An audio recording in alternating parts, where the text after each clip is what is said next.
Hello, everybody, and welcome to the very 31st episode of Cool Down Timer. I am Neefu, and with me today, I am joined by Zingles, Art Man, Garden Variety Stegosaur Rat, and... and still on the other side of the room, Mark Hamilton! 1.21 gigawatts! So, today, actually, I don't remember if we talked about this at the end of two weeks ago's episode or when this was, but a few weeks ago we promised you guys a discussion. I think we promised you guys a discussion on time travel. Either we promised you guys or we talked about it after the episode ended and forgot that we talked about it later, and then It doesn't matter. Time travel's being spoken about. yeah, aboot it. So one of the fun things that we've recently done here is take science fiction or fantasy or whatever and totally tear it apart into Pick it. little tiny nitpicking pieces. Get the nits. So Mark, you were Finger the one. licking, nitpicking good. I think you were the one who initially suggested it. So Well, why yeah, don't 'cause you time take travel is this awesome. and start it? Time travel is awesome and mysterious, and so many different works of fiction have totally different ideas about how it works. Like, there's some, let's just think about all the movies that involve time travel. You got Looper, Time Cop, We might have some frogs. Frog Cop, Apparently, there's a lake nearby. Time Frogger, Time Frogger. Back to the Future. They all, Terminator. There's time Toyminator. travel there. With time travel that makes no sense, by the way. There was some in Star Trek. There's some in Pokemon even. There is. Yeah, Yeah. there's a Pokemon that can control time or something. Well, there's in addition to that, I mean, you got which one was Celebi it? that can do time travel. But then in Gen 2, in order to trade your Pokemon to Gen 1, you had to send them back in time That's very through odd. the time travel device.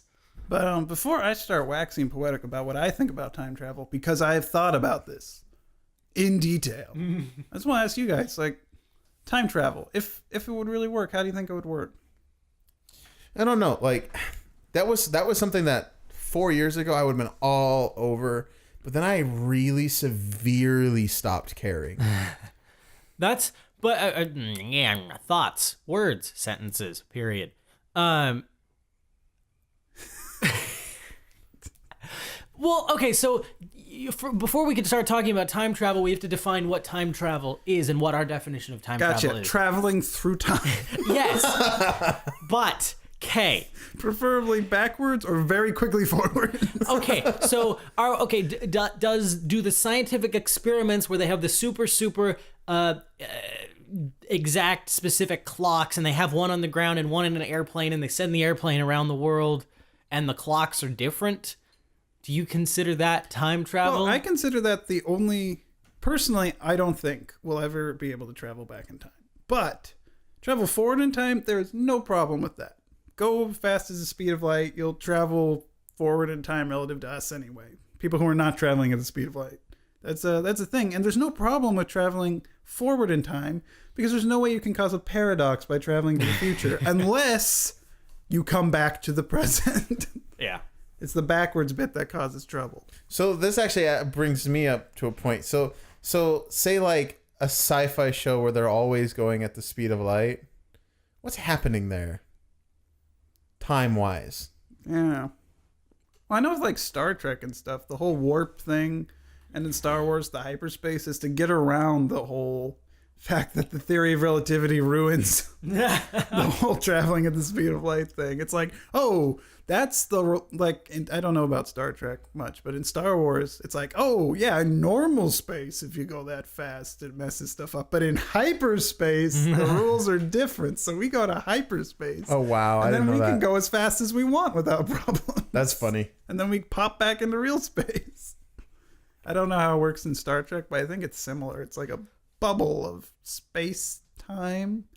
Sounds like something they'd say. Yeah, it does. And Um, Stargate had the actual wormholes, so that... No problem there. You're just being teleported. well, what about when they had those little? Because I remember actually, you know what? The way that I remember them doing it in Stargate reminds me of the way that they did the visuals for it in Into Darkness. Because that's okay. That part in Into Darkness when the Enterprise is trying to get back to Earth and it's being caught up with by that other bigger ship. That part was cool. Hello, boom, boom. But we were in warp. You're not allowed to do that. Scotty, you've been there the whole time. You gotta help the shooter. I don't know. I thought That did look really freaking awesome. Yeah, no, I'm this bunny trail, bunny Okay, thingy's I'll over. drive it. Drive. I'll drive this year. Drive. Back to the Future is one of my favorite movies. I've only seen half of the second one. That's the worst one. It was Yeah, on, it was it on TV is. one day. I've heard the third one was the worst one. I like the third one. Two against none because you don't have an opinion. No, You should watch them. They're Two fun. against the internet. They're fun. They're stupid fun. Yeah, they are. They're no masterpiece, but they're just a lovely movie. What's the It's guy a who fun plays ride. the doctor? I'm blanking on his name Christopher right now. Lloyd. Any movie where you give Christopher Lloyd a crazy scientist and just kind of let him go nuts, it's gonna be a fun movie to watch. It's great. But I love Back to the Future, but its time travel makes no freaking sense. It is time travel that was devised to be dramatically interesting, but to make no sense if you think about it. Marty goes back in time, changes events so that he'll never get born, but instead of ceasing to exist and then causing a paradox because he doesn't exist to travel back in time to stop them from doing it, no, his pictures start disappearing and then his hand starts turning into a ghost. It makes an interesting movie. Yeah. Doesn't work as time travel. What was it? It was Donnie Darko had a I weird. never saw that. It was all about time travel, only you didn't know that until Yeah. the very end. Oh, that movie was What weird. was it? Like I saw the. Well, what it was is he was supposed to die, Yeah. but he didn't which because caused he's...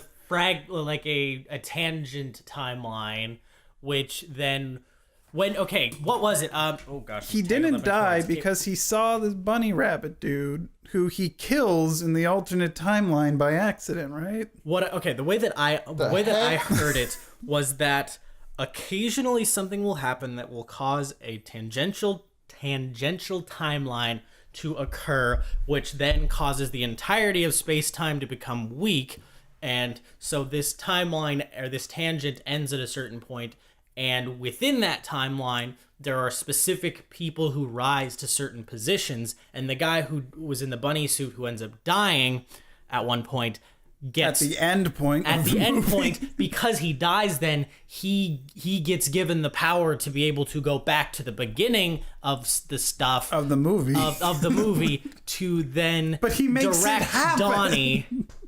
Well, no, because the point was the airplane.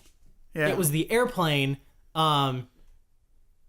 Like, the whole thing is this airplane engine falls out of nowhere, and there isn't a plane missing an engine. That's the weird part.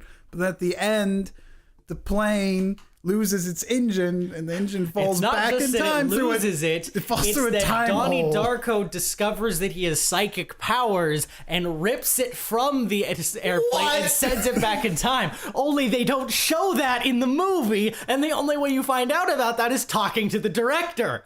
So it doesn't make sense when it's explained, but they didn't even explain it. What the frick? Let's forget Donnie Darko. I don't understand it well enough to know if it makes sense. Back to the Future, straightforward. You've ruined the future. You gotta fix it. Well, I don't know. I just like the whole idea of with that. But he doesn't fix the future though. He makes it the way it is. But yeah, but Only like better. Yeah, he changes stuff about it. But okay. Neither of you guys have played Burial at Sea yet. No. But I do have something to say. Okay, here's my problem with Back to the Future. Forget the fact that it shouldn't work like that. Let's take it as it stands. Marty McFly is the son of a weaselly, dweeby dad who's not gotten very far in life and is bullied by people. Whatever. He goes back in time, almost destroys himself from existence, but then he gets his dad back together with his mom, and his dad has confidence. So he goes back to the present, and his dad has an awesome job. He's an author. He does his brother has a good job instead of working at the chicken shack or whatever. His sisters have more money. I guess he has a truck. Life is different for everybody. Here's my question. What happened to the Marty McFly who grew up in the perfect present? Because that's not the Marty McFly who's living there now. Right. The Marty McFly who's living there now grew up with a dweeb dad and a terrible life. Mm-hmm. So, and there's obviously been a Marty McFly up till this point in the better timeline, but now he's gone. Did he just get in the time machine and go back in time somewhere else? Where is he?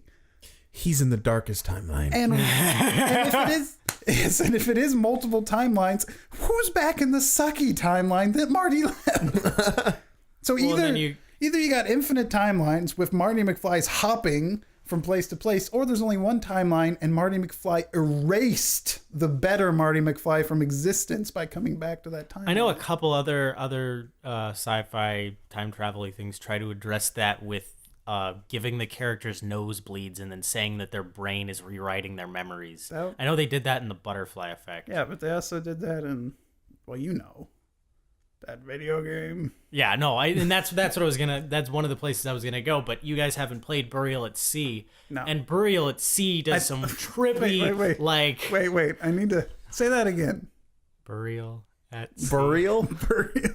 How do you pronounce it? It's burial. It's a U. It's a U, not an A. Some people do pronounce it burial. It's a U. Burial. It's supposed to There's no A in that beginning part of that word. You know what? You should know that the English language is stupid. Yes, and that's why I pronounce it February, because there's an effing R in it. No, there's But an people R-ing R in it. Come on. It's just funny because people in the South say burial, but you talk in a normal voice and then suddenly burial. Be like saying Burial. It's like, oh, I really think we should go out and get some stuff. And just I say talking in root South. beer. No, it was a root beer. Root beer. Root bar. Root beer. You Want a say root bar? Ooh. I got nothing. Beer can. Sit there. Not that you were going anywhere. I was gonna say that's where he's sitting, you weirdo. Are we? Boomies. This is awesome.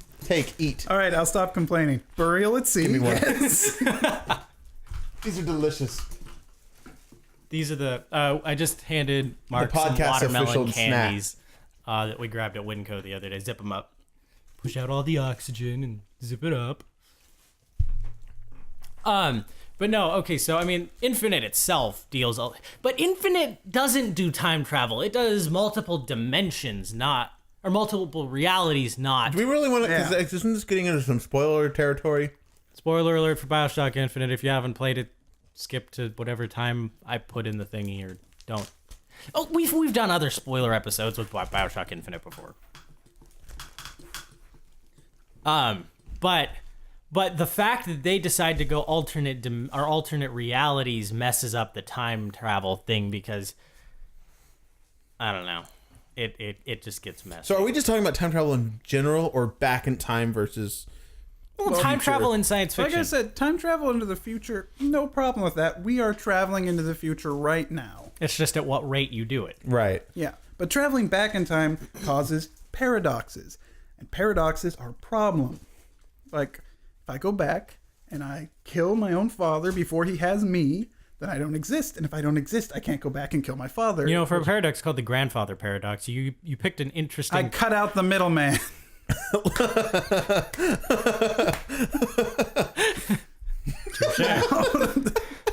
Now, literally, with a knife. Now, Rip your father.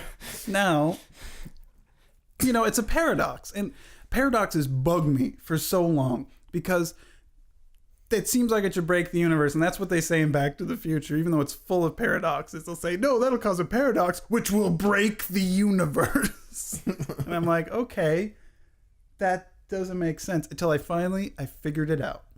It's like the universal translator. No, I actually figured this out. Oh. In reality, what I feel about paradoxes and time travel. Paradoxes are things that, by definition, cannot happen. Which means it is impossible for me to go back in time and kill my father before he has me. Because it's already happened. Yes. Because I think I've ranted to you about this before. Possibly. That's my view on it too, though. Yes. If it's already happened, then you obviously haven't changed it. So the question is like, okay, well, what if you go back in time with the intent for patricide? Well, it's not like the universe is going to stop you. I've seen that in some like short stories and stuff. The universe stops you. No, I never bought that. Yeah, it's like, well, that's okay. How? Why? Why does the universe care? Is the universe sentient? Does the universe care if you exist? If you were able to go back and kill your father, I guess, you wouldn't have had a father. Yeah, it would, because that's what it took me a while to realize. And you're catching it. Right. You probably caught it much faster than I did, but we're stuck with Back to the Future thinking. And Back to the Future, it's like, okay, timeline, regular timeline. You go back in time, then you change something, then the future is different, and that's the way it goes. But in reality, it's not you go back in time and then you do something. No, it's you go back in time and you did things. Yeah. Because back in time is in the past. 1955 already happened. And if you go back to 1955, you're not going to 1955 in the future. You're going to 1955 that already happened. That's the year he goes to in Back to the Future, by the way. For those of us who haven't seen it. So if I try to go back in time to, let's say, 1987, I wasn't born yet, go back in time to try to kill my dad, I know I fail because 1987 already happened and my dad wasn't murdered. The coolest thing that could happen, and by coolest I say most narratively interesting thing that could happen, is I succeed, but then a clone replaces my dad, and it turns out it was a clone the whole time from 1987 on. But that's literally the coolest narrative thing that can happen because I'm not going to succeed at my goal. Prince of Persia. Mm-hmm.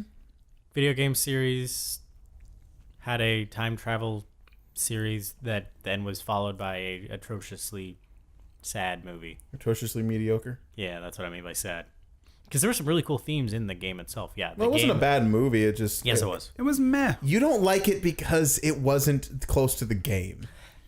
I'm a fanboy apparently now. You really are. So The Super Mario Brothers movie is a bad movie. Yeah. Prince Yeah. of Persia movie is an okay it's a mediocre movie, horrible adaptation. Run Yes, to the there mill. you go. Yes. No, this would go back a couple months back to our bad adaptations episode. Thoughts, words, sentences, period. Time travel? Right. Yes. Okay. So in the first game, he does a bunch of time traveling and ends up changing one slight detail that makes it so not everybody dies. And so in between the first one and the second one, he's being chased by this time travel beast that's supposed to kill him to set things straight. And everybody hated the second. I was okay with the second one, but everybody else hated it because like, oh, it went from happy-go-lucky to from rated Now- T to rated M. For mature. It's been a while. Does Assassin's Creed have to do with time travel? I don't remember. Nope. Oh gosh, Yes, that they was do horrible. it nice because it's It's not not time really travel. time travel. It's genetic memory. You're going back. So your mind is going back in time to see what happened, but you're not actually changing anything? Your mind is in a VR. That's So- reconstructing simulation. what happened. So yes. So, But and you can't you're- actually change anything. Well, that's their whole health system. Their whole health system is, okay, let's say someone starts attacking you. You're not actually losing health. You're losing synchronization with what actually happened. Because in reality, you did not get murdered by a bunch of guards in an alleyway after you face planted. In reality, your character survived. So if that happens to you, they'll say, oh, you've desynchronized. It's kind of clever, really. No, that is one smart thing. That is one thing that they did well in that game. Yeah. And also, other things can make you desync, like in some of the games, killing civilians will, civvies. because that guy did not kill civilians. So it's like, no, you're doing it wrong. That makes sense. That's also kind of a clever way of getting the player to do what you want. Maybe I should do that in my D&D games. Nope. You're desynchronizing. Everyone take 12 D10s damage. Gosh. Butterfly Effect did it interestingly. I mean, it's still, you think about it enough and it falls apart, but That's the problem with time travel is that like it sounds so cool on paper, but it really doesn't make a good story. No, Yeah. it makes great stories if you don't think about it. Butterfly Effect is a great movie. Yeah. But if you sit down and do the math, the past happened the way it did, and this should cause paradoxes. though that is a really dramatic ending when everything like falls into place at the end. Spoiler alert. for the director's cut ending. And you find out that he was like he was like the first child to survive after she had a bunch of miscarriages, and then he goes back in time and kills himself, implying that all of his mother's other miscarriages were kids who found out that they had time travel powers and lived their whole lives and then went back in time and killed themselves in their mother's womb. Over and over and over and over again. Weird. You didn't watch the director's cut ending, did you? I don't think I've ever seen it. You never seen the butterfly effect? When we were really young, you showed me like a censored version of it. No, I didn't. Yes, you did. It was a censored version? It was you clicking the skip button. I kind of like my version of Hot Fuzz. Yo, that was really entertaining. This was him going, I think there's a scene here. We're just going to skip it. This is basically what happened. No, I'll your bring it version of over Hot next Fuzz time. was wonderful. I didn't like Hot Fuzz. I liked his version of it. It was I'd like great to see your version of because Hot it'd be Fuzz. like, okay, so it's like this guy's talking from this speaker, then all of a sudden he would be about to like curse, and then all of a sudden both speakers would go moron. Wait, Moron. wait. How did you acquire this, or did you make it? He made it myself. I went through and took out every curse word, some of the more gruesome scenes, just cut them out or blanked them out. And I took every curse word and replaced it with me saying like, stupid, darn. But it was really Just for funsies? No, I was young, and I was like, oh, I want to share this with my little brother because I like this movie, but it's got all this language, this gruesome stuff. I'm gonna go through and change That it. makes sense. But it was great. Honestly, some of the edited curse words were probably the funniest part of the entire movie for me. Hi, my name is Neefu. And this is Cool Down Timer. It was great. And they were also very marked. They were very marked censorships. Oh, darn it. Gosh, See if you can golly. send me a clip of it No, or it's something. gone. Oh, I didn't long know gone. how to compress things, so it was gotcha. like 7 gigs, and I'm like, I can't Jeez. keep this What around. format was it in? Okay, maybe that's a bit of an exaggeration, but I could not get it condensed. Was to it a in point. standard def or HD? I don't. I this was one of the first things I Okay. did. So it's before you knew what Yeah, before I knew what was what. things were But what. that has nothing to do with time travel besides the time travel of nostalgia. No nostalgia. But It's like it's not a. What was it? It's not a We don't know. spaceship. No, it's not a wheel. It's a carousel. It's not a spaceship. It's a time machine. It's not a spaceship. It's a time machine. That's what it was. It's not a What spaceship. the It's a time frick machine. are you talking about? Link in the description. okay. It was a scene from the Mad Men season 1 finale where he was talking about nostalgia, and how do you guys pronounce that word? So like you said, it. Okay, nostalgia. How do you pronounce the evolved form of Magikarp? Gyarados, Thank you. Good. Gyarados. Well, when I was really little, I thought it was gyrodos, but then people corrected me. Yeah, I've heard a lot Little kid of peer people. pressure. A lot of people pronounce it Gyarados. It makes sense. It's got a Y in it. So then, what would it be? Gyarados. Gyarados. Get it, the soda. I guess if you say it fast enough, Gyarados sounds like Gyarados. But There's a Gyarados and there's a Gyarados, and when they love each other, they make a Magikarp. Okay, this is really off topic. we're back to But Pokemon. you saying Gyarados in that Japanese voice. Say it again. Get it, the soda. Okay, I don't watch Adventure Time because there's things I should be watching first before I watch that. Like Last Exile. Game Yeah. of Thrones. A lot of things, but I was kind of vaguely interested in it, so I saw some clips on YouTube, and there's there's a bunch of princesses in it, and one of them is this called Rainicorn, and it's like a rainbow unicorn that flies around, and she speaks only in Japanese, and I'm watching it and like, wait, that's not gibberish, that's Japanese. And all the characters on the show just understand what she's saying, but she's wow. just speaking Japanese without subtitles. And then I saw a clip, someone translated it, and everything made sense in context. You just didn't know what she was saying. That's It's awesome. Japanese. Speaking of movies that use subtitles in interesting ways, I recently watched Amistad, which was a old Spielberg movie about slaves that took over it was about these slaves who were illegally captured at the time considered illegally. The difference being legal slaves were born into slavery, not captured from Africa. And so they took over this ship, which then started a really, really weird legal battle between a bunch of people trying to determine who owned the slaves or if the slaves were slaves at all. It was a pretty interesting movie. But the thing that I thought was really cool about it was there were scenes where people, like really quite long scenes, especially the intro, where people were speaking in other languages, but it did not give you subtitles for all of them. Like all of them meaning the different languages. So there were 2 Spanish characters that were speaking Spanish, and they had subtitles for the Spanish, but the Africans were speaking in whatever language was their language, Mexican.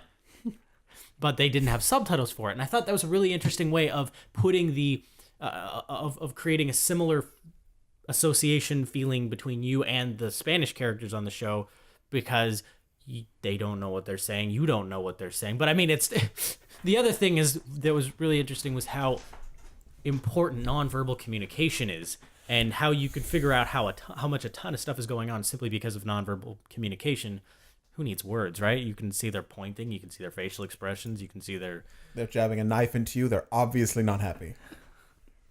Yeah. He thought it was candy. Hey, I'm going to hop in my time machine real quick and back up the conversation a bit, because I had one last thing I wanted to say about time travel. And that was, Butterfly Effect, cool movie. Donnie Darko, I still don't get it, but it was neat. Back to the Future, lots of fun. All of them, time travel, but the time travel doesn't really make sense when you think about it, and except for Donnie Darko, when it doesn't make sense no matter how hard you think about it. I feel like there's other big time travel movies that were just completely... Looper. Yeah, Looper. Time Cop. Looper. Time Cop was actually a blast. I had some trouble with Looper. Something that it's been a while since I've seen it, but I didn't buy something that happened near the end of it. Terminator. Oh, yeah. You know? They make great stories. Terminate her. Don't make a lot of sense. They don't fit. There is one piece of fiction I found that did time travel perfectly. Legend of Zelda. No, No, that one doesn't make sense. Star Trek: The Voyage Home. No, it's. I'll give you. Was a that hint. what it is? It's Winnie the Pooh in space. I'll give you a hint. It's a book that has been made into movies. Actually, it's a series of books made into a series of movies. The Bible. No. And lo, the Apostle Paul got in his time machine. Well, he didn't need time machine. He had magic powers granted him by him the floaty fireball on his face. I don't know. Time machine. I'm fire type. It's Harry Potter. Oh, yeah. No. Harry Potter. I'm going to bite my tongue while we talk about this. Which, Azkaban. Prisoner of Azkaban. You got the Time Turners. And the thing about the Time Turners is that the time travel actually makes sense because they only make things happen that actually happened and actually, the first time around. When reading that book, they change nothing. They just make the things that happened happen. And that makes perfect sense. And when reading that book, that was awesome. Okay, maybe I just totally missed something or whatever. Okay, Remind me. Okay. No. Let me back it up. Okay, for those who need reminding or just don't know. It's been a while since I've It's near the end of the book/movie. There's a lot of problems going on. There's a hippogriff going to be executed, and it is, though nobody sees it happen.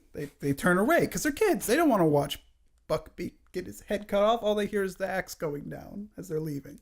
That's one thing that happens. Oh, before that, they were almost caught at Hagrid's cottage or whatever when a rock flies through the window or whatever. Something happens that makes them look up and realize some people are coming who should not catch them there, and they sneak out the back door. Okay, gotcha. And okay, Harry Potter's I understand what you're almost saying, killed when someone, a mysterious figure, comes out of nowhere and casts the Expecto Patronum. Okay, no, I get saves what them. you mean about them going back and then filling in the other and that part. was so cool to read as a kid when you had no idea that was coming. They went back in time and they made all of the things that happened happen. They threw the rock. They saved Buckbeak while the past them weren't looking. Harry Potter saves himself, and that makes perfect sense because that is what happened in the past. Yeah.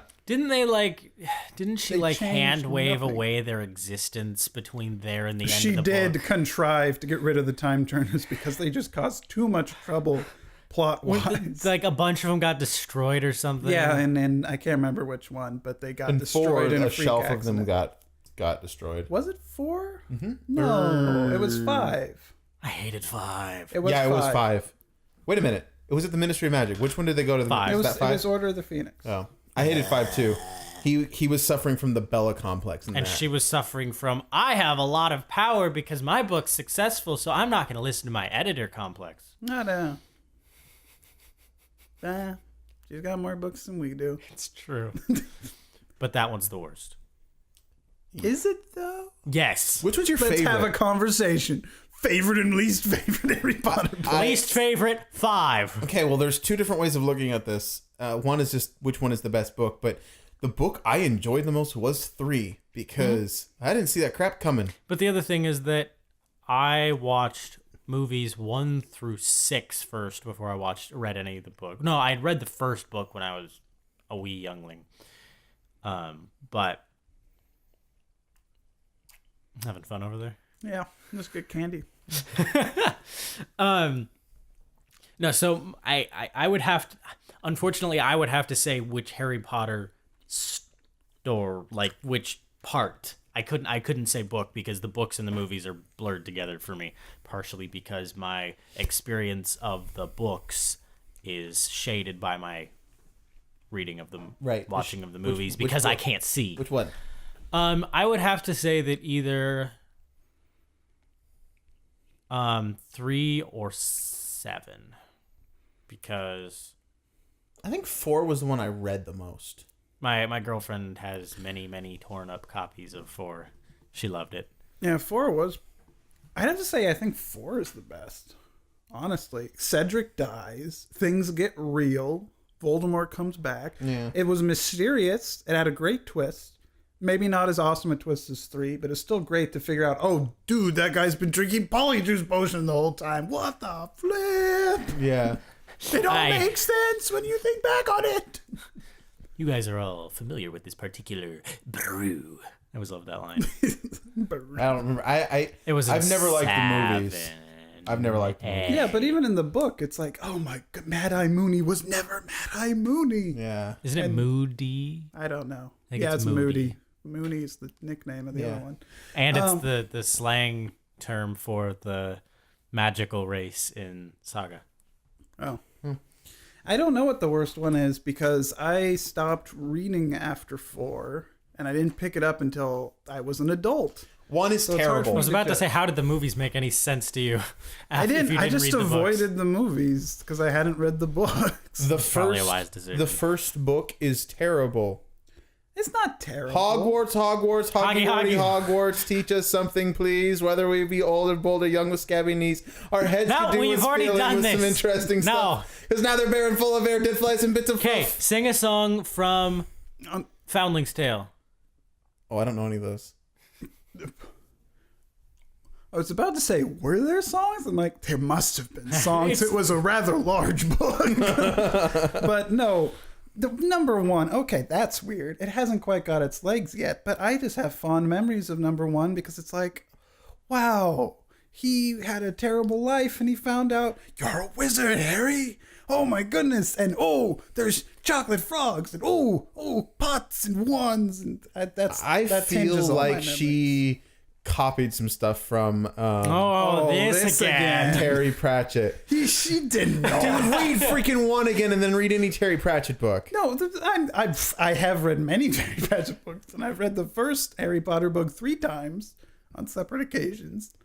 Once as a young child, and let me tell you, I don't see where you're getting this. It's the same mood. It feels like a story taking place in the arcade or the unseen You know university. why? If I had to hazard a guess, it's because they're both British. Oh, now it's just because they're British. Yes, it's because they're British. British just breeds weird magic people. British people have different humor than American people. That's why you don't have an American Monty Python. And on that racist note, That's not racist. It's nationalist. we've come to the end of this time travel-ish themed episode of Cool Damn Timer. I am With Harry Neefu. Potter. You can find me on Facebook and Twitter at Straight Up Neefu. I have a website that sometimes I post depressing things on, www.neefu.com. Wow, I would literally never go there with that kind of a... I wrote up like this 2-page response to my grandmother's death. It was depressing. Like the death. Oh, gosh. You can find Zingle's Artman on Facebook and Twitter at Zingle's Artman. You can find Mark here at The Page Nebula. .wordpress. Dude, just spit it out. A question of the week is time travel. Your thoughts. Give us it. Give us it. Give us it. Give us it. Give us your thoughts. Now, if you'll excuse me, I need to go back in time and implant the thought of giving me delicious candy into Neefu's mind. Earlier in the podcast. You Gotta you go. want- See you later. So yeah, you can find the podcast on cooldowntimer.com, iTunes, Stitcher, Cool Down Timer podcast on YouTube, and you can email us at contact us at cooldowntimer.com. And unfortunately, this is the last time we will have Mark on the actual podcast for quite a while. Well, I mean, he'll be on the podcast. He just won't be here in the room with us. I'm back. Oh, And I'll be back again sometime in the summer. yeah. Though it probably won't be fall till they actually come out. we should Yeah. record an episode on my bachelor party. I thought we've talked about doing that. Can we do that when we're all a little bit boozed up? It'll be fun. Maybe once. It's your party, man. Let's do it. Sweet. Just one episode. Okay. Talk to you next week. Cool down timer, yeah.